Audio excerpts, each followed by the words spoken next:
Yes, we're live.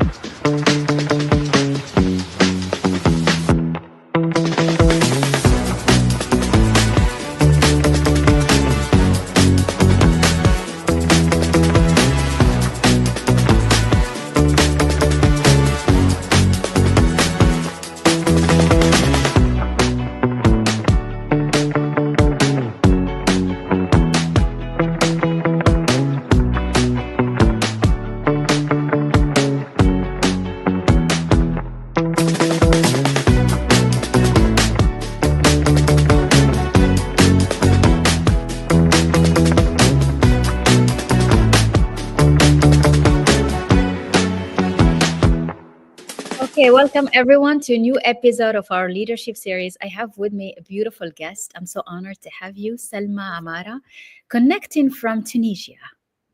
But she's a woman of the word. She has managed and worked with companies.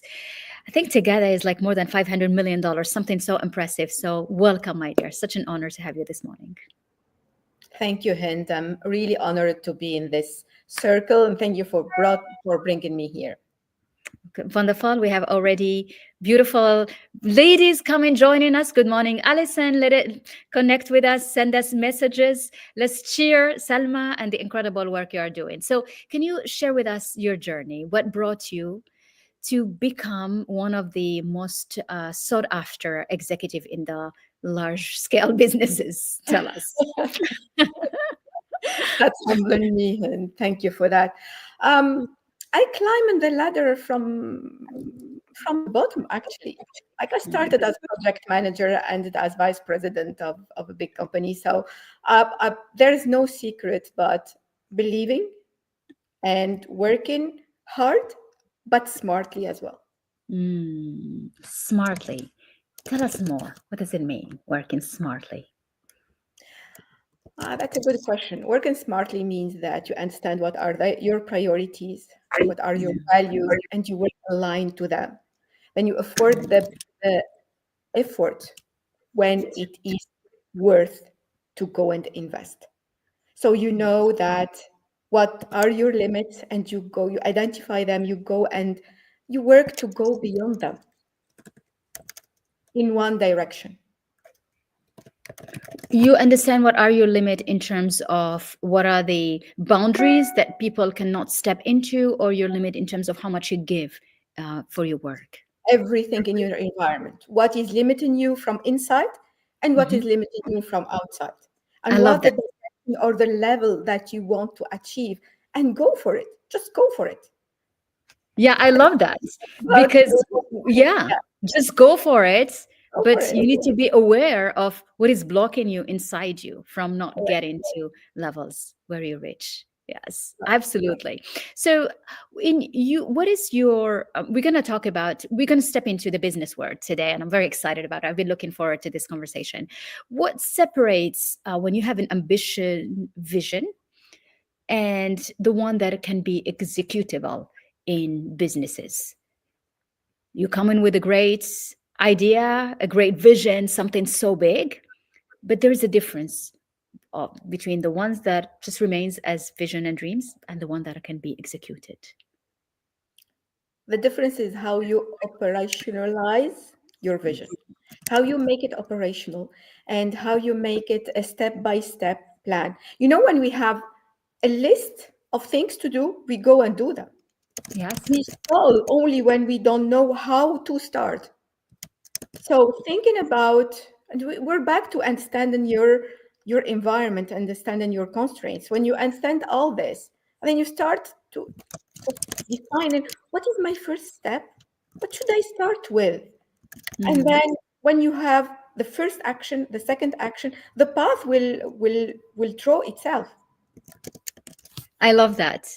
It's like instead of just looking at the big, far away step that you need to reach, start with the first one, the beginning. Start with correct, but you have to start smartly. Again, I mean, all our work has You to be always come back to that word of smartly. that's the point, because if you do steps, those steps doesn't lead to your to your way, you're just wasting your time. So working smart is to understand what is my first step, but that first step has to be in within the scope of what you want to do.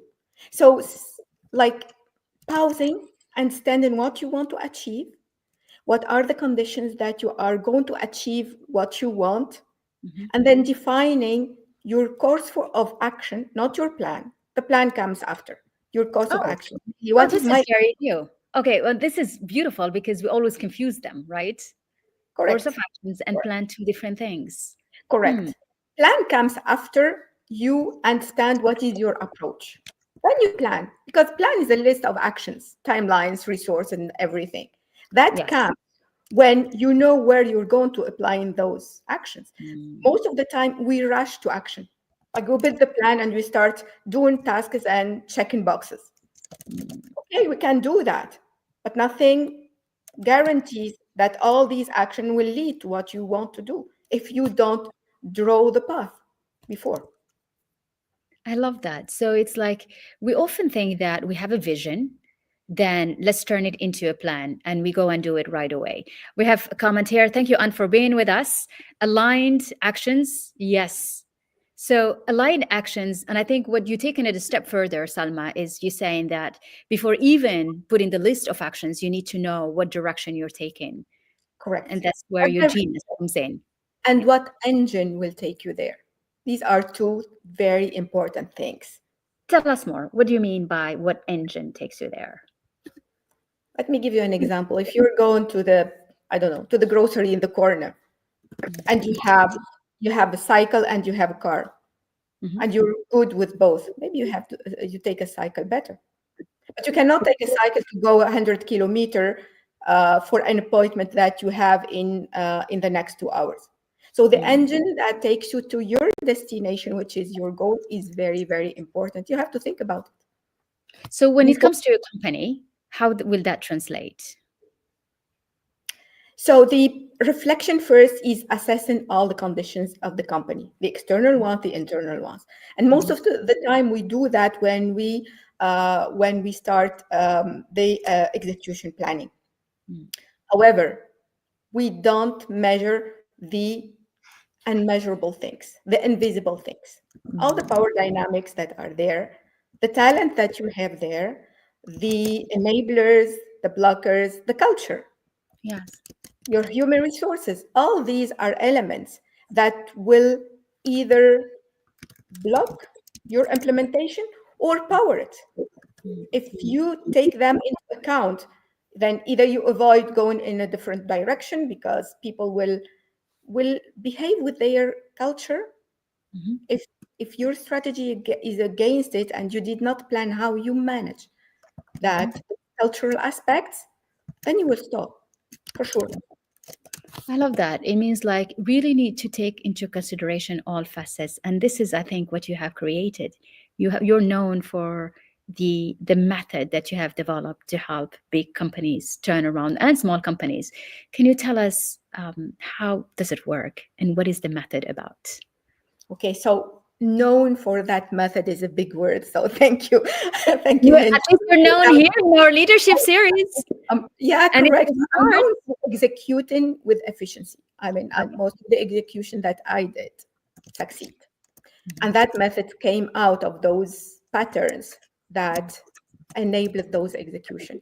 So the method is just, 3 steps, 3 big steps that compound. First step is to assess your environment, understand everything, the Mhm. measurable and the unmeasurable things. Mhm. It's your terrain where you are going to achieve or implement those goals. The second step is to strategize, just building your engine that will take you to the destination. So Mm. you know your terrain, you have the engine that fits to that terrain. Mhm. Then the only step there is to perform.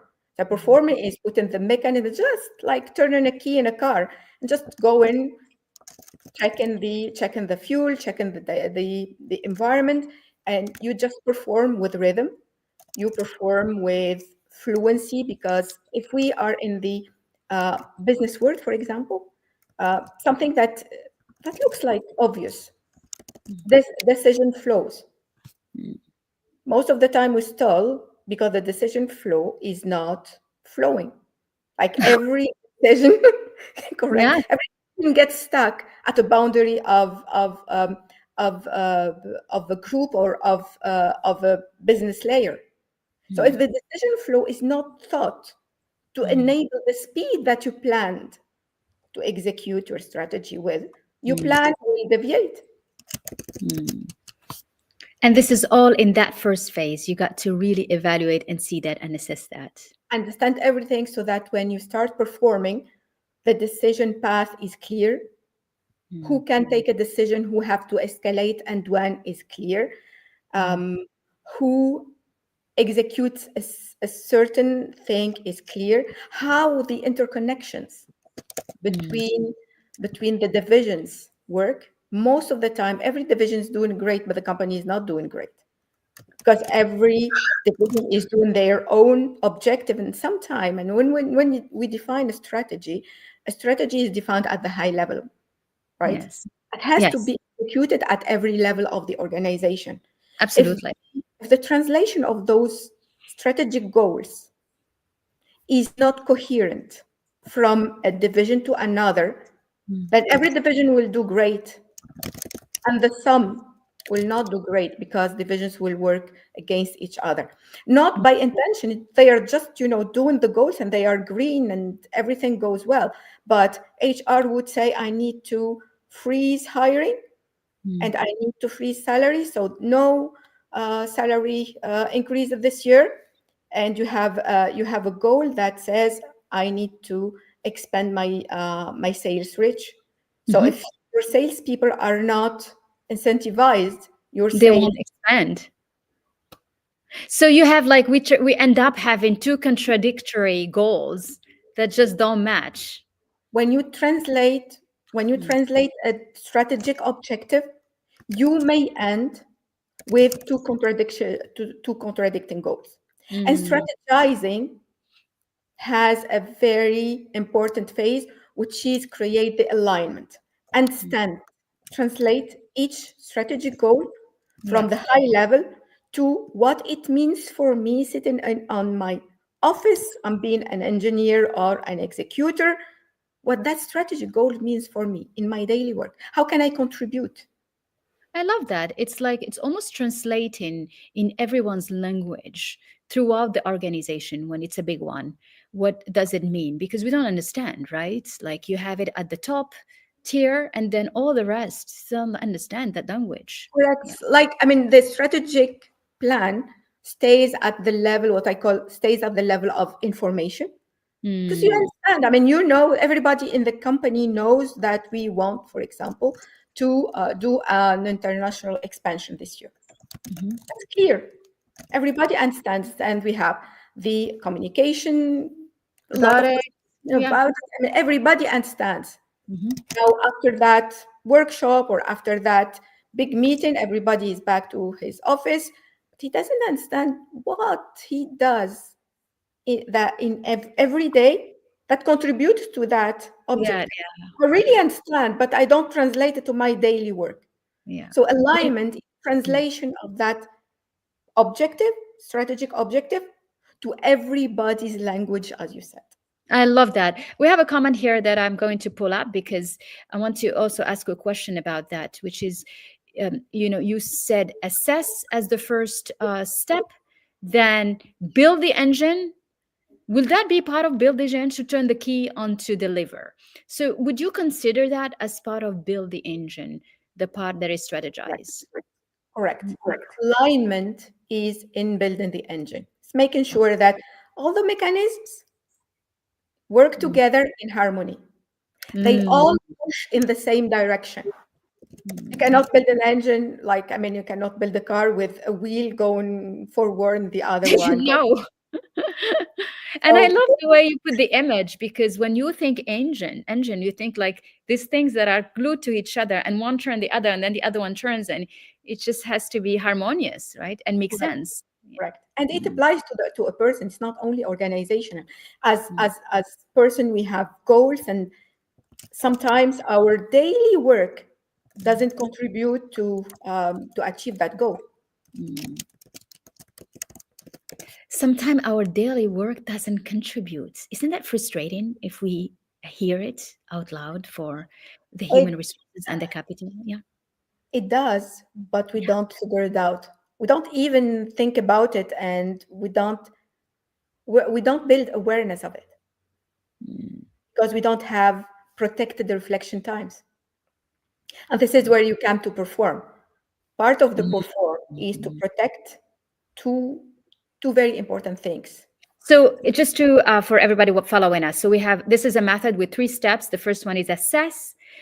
We talked about the strategize that is connected to the engine, and now we're at the third phase, at the perform. perform phase. Yes. When your strategy, your plan, your engine hits the ground of Mm. reality. Mm. And then what happened? And then you start executing in the real world. This is where you tick the boxes and you achieve the actions, and you start learning from from the real implementation. Part Mhm. of strategy of performing is to build rhythm. Make Mm. sure that there's a certain cadence so that you keep the momentum of executing. Make sure that the system will carry you. So what you have built will carry you. It has Mm. to be sustained with rhythm so that it continues. And most important, at some point, you will see that the execution doesn't lay on individual effort. The system is carrying the execution. You don't Mm. need heroes to do the thing. But everybody wants to be a hero. Everyone is hero in that system, but the Okay. big thing is that the effort is not heroic. You don't need to be Mm. Superman Oh, and okay. come back to work smartly. You don't need to be exhausted to achieve your goals. No, no. Achieving goals with precision, like Mhm. achieving what you really have planned to, doesn't have to cost us tremendous effort. It has to Mm. be part of how we execute things. Mm. I love that. It's At a beautiful. personal level, and it's like when you want to achieve goals, you have to wake up at 4 o'clock because this is how big high performance does. No, work smartly, sustain a rhythm, Mhm. protect your reflection time, and then you Mhm. will be able to achieve your goals. And It and it's demands, almost Hmm? it demands work. I'm not saying that it's something that will come like this. The Mm. first cycles of applying the ASP method will demand your work, will demand your commitment. Then Mm. as you practice, you build mechanism, you build a capacity, you end by building an execution capacity. Yes, you build an execution capacity. And I think when you are able to do that, then the work is done on its own. It's an engine. So it's like you roll one part and all the rest will be done. So that brings us to how we started with approaching things in a smart manner. And I think your method is so smart because it really tap into every single aspect and you let it work on its own. Powerful. Yeah. And we do have powerful. You have the system to deliver the effort. Anne is with us, and I love your comments. Anne, thank you for joining in, and that is an important key. Yes. So if this ASP method is applied to companies, what do you see the changes in terms of There will, results impact? there will be few changes. The first one is the first application will lead to executing with precision. And what I mean by precision here, because we end by executing something, we end with a result, but that result may not be exactly what we intended to. So Mm. the first execution is we we achieve what we have planned in Mm. terms of result, in terms of timelines, and in terms of budget. We don't have big deviations. Mm. The as long as we repeat the cycle, because it's a repeatable cycle, and the system works to be regenerative. Like when Mhm. you do it once, You do it second time, you see that the second time you don't start from the baseline here. Your baseline is higher. Mm. More and more capability. You improve. Correct. You become stronger in terms of the organization itself, right? Correct, because you have embedded few capabilities. Like when you start assess first time, you have to bring effort as a Mm. person to assess. I mean, getting truth is not that easy always. I mean, you have to accept answers that you don't want to accept, you don't I want to know. see. So assessing is having the truth. But when you do it once, so it's effortful. The second time it's less effortful. The third time you're used to ask hard questions and take them as learning, not a judgment. Mm. So the method is regenerative in the sense that each iteration builds on a foundation that is stronger and higher than the first one. So back Mm. to your comment on organization. So when they do it once, they achieve the results. Yes. When they do it second time, they start building capabilities. Mm. And when it's repeated with intent, like Mhm. intentionally repeated, then it becomes part of the culture. It's I how love. things are Mm. being done. Mm.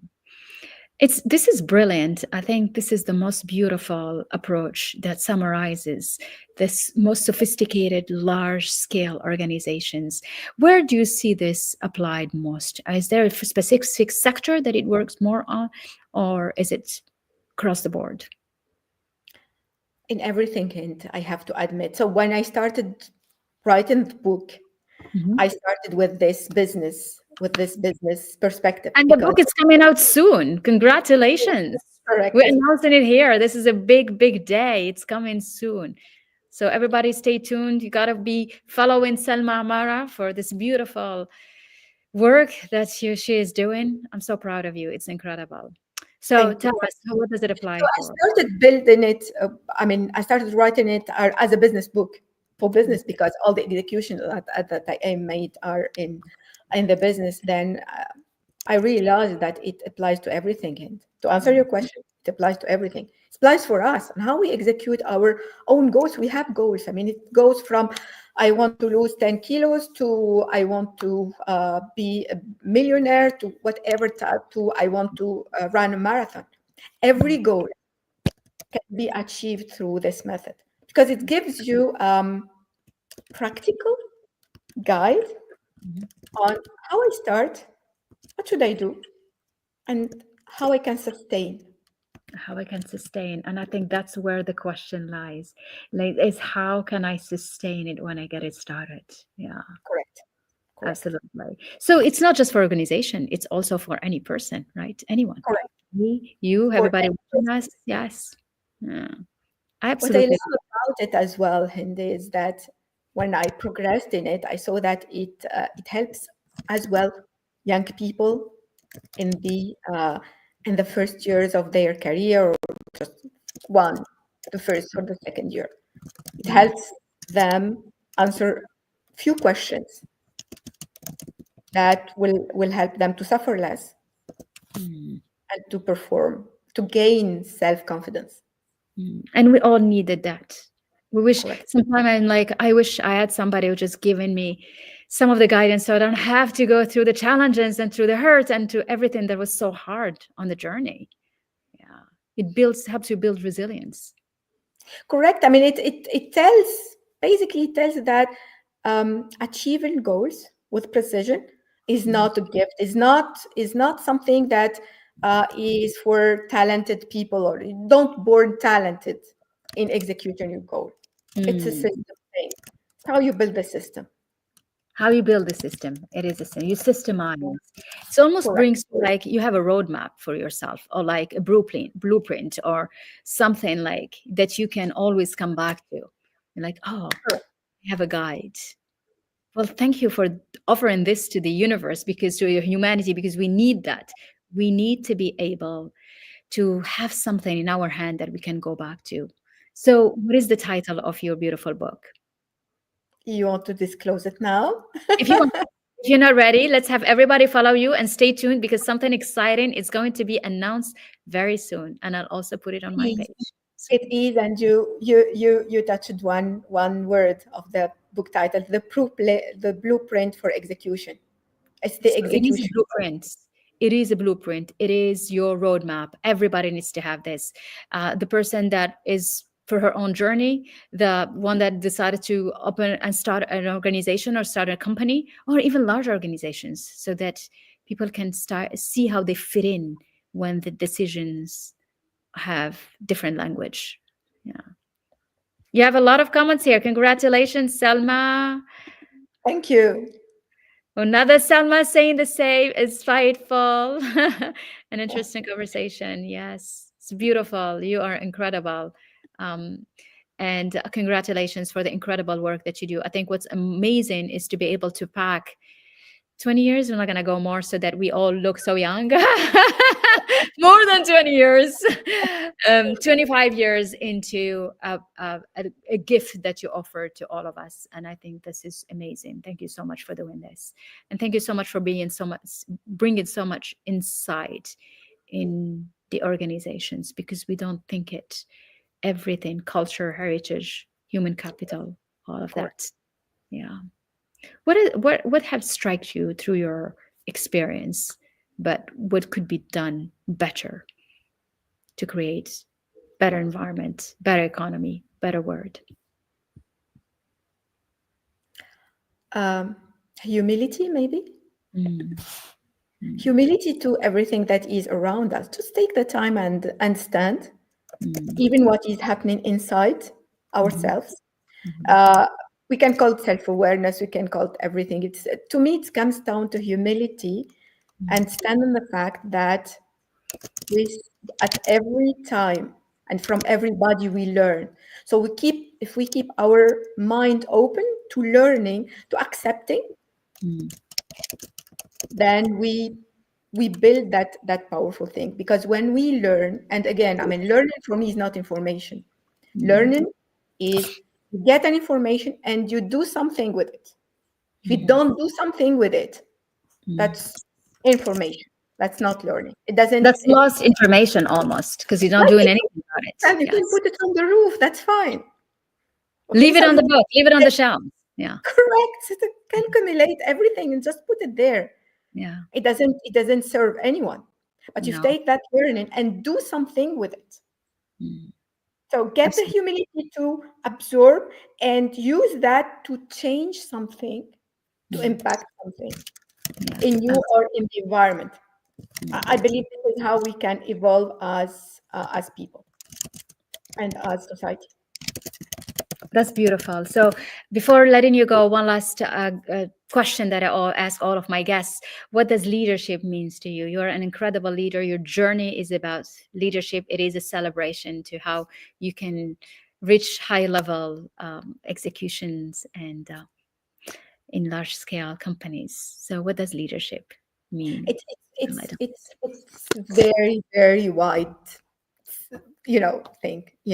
To me, leadership is what you leave behind you when you go.